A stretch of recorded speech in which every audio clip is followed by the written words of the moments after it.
This is Tavia Gilbert, and I'm speaking today again with Steve Durbin, Managing Director of the Information Security Forum. Thanks for coming back for a second part of the conversation. You've used cyber resilience as a framework for business organizations to plan for, unfortunately, inevitable cyber attacks. Why is cyber resilience so crucial at this point on the threat horizon? You've discussed looking ahead. So I almost don't want to hear the answer to this question, but I'll ask you anyway. What is so crucial? The critical element in all of this comes into that we simply don't know where the next attack is either going to come from or what it might look like.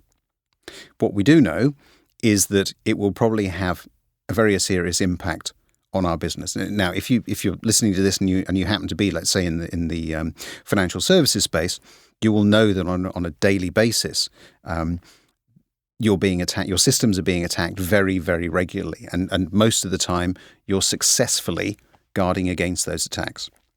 The challenge that we face in this space, of course, is that the attacker only needs to be lucky once.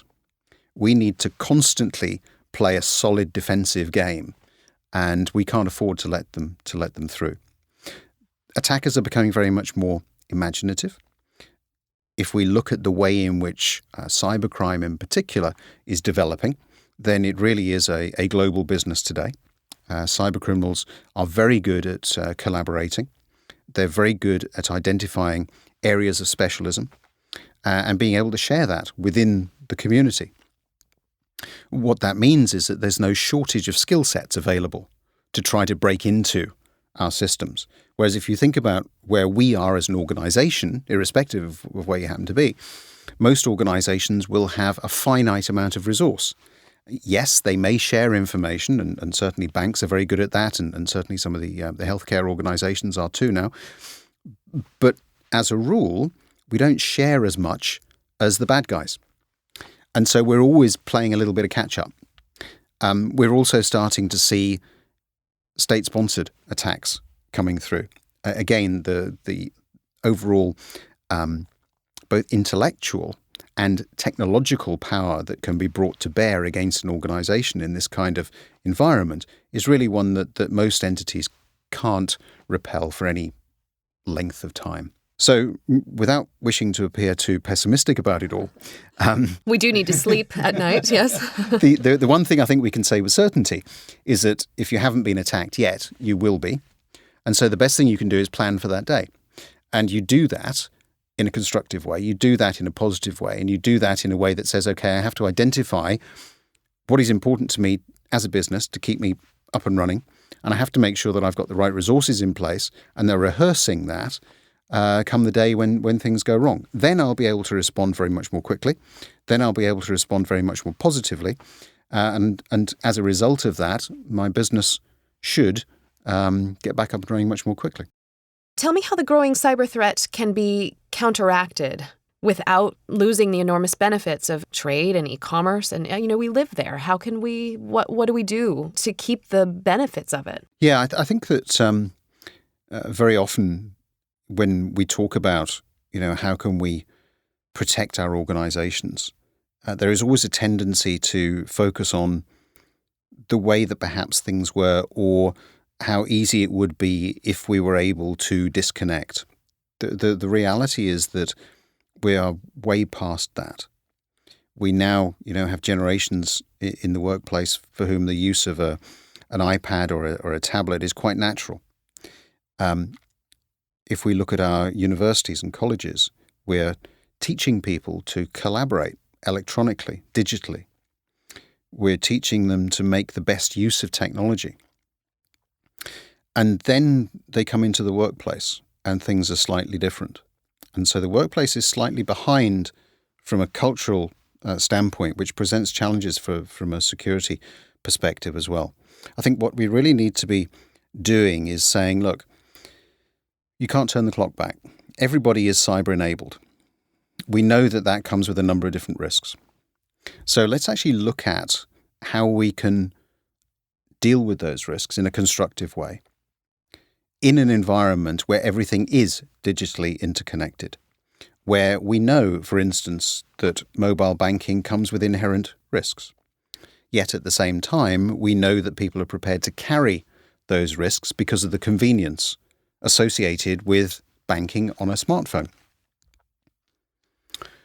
So we have to balance all the time, I think, some of the benefits that are derived from being cyber-enabled with some of the risks.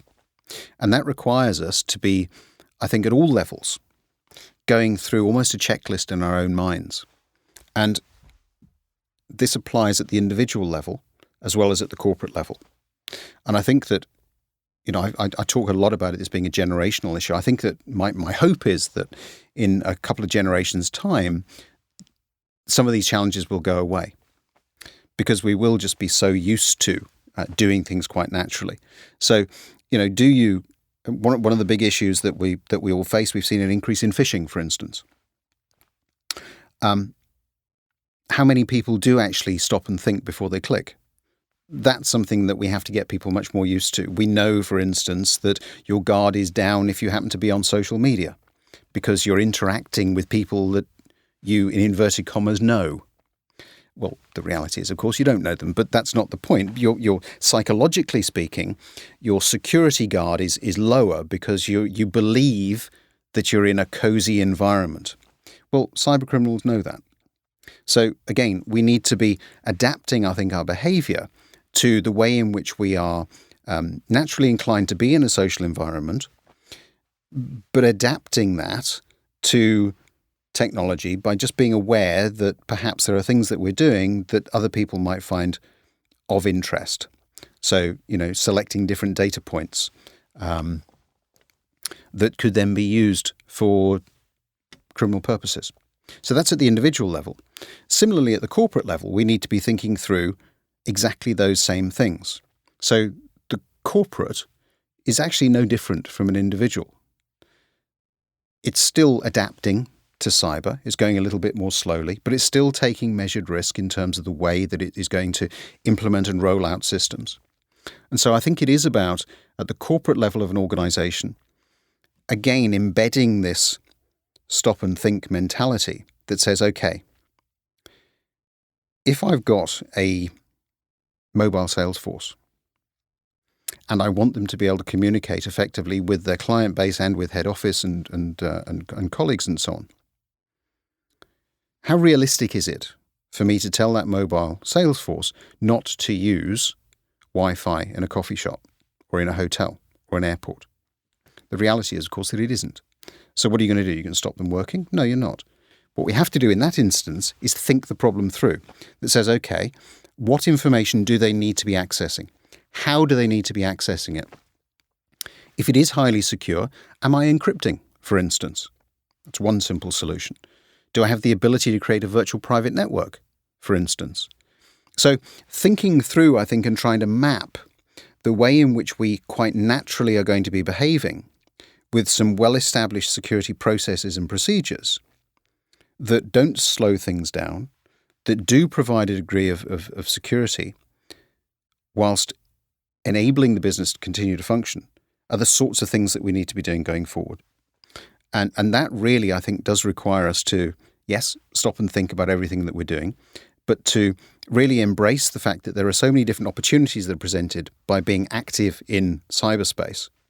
And what we're trying to do is just reduce the element of risk in a very practical manner, in a very sensible manner, in a manner that people can adopt quite readily. Well, it reminds me of our first conversation again when you were saying that we cannot control our way out of the problem. The problem is it's here to stay. If, we live online, so being mature and growing up, getting out of those teenage years so that we're all being proactive, that makes a lot of sense. Well, as ever, you've given me a lot to think about. Some things that make me a bit uncomfortable and make me want to be a little bit more careful with my debit card, but I'll work on that. I really appreciate your time and your expertise. It's interesting, and I'm glad you're out there doing good work. Thanks again for your time, Steve. Nice talking to you.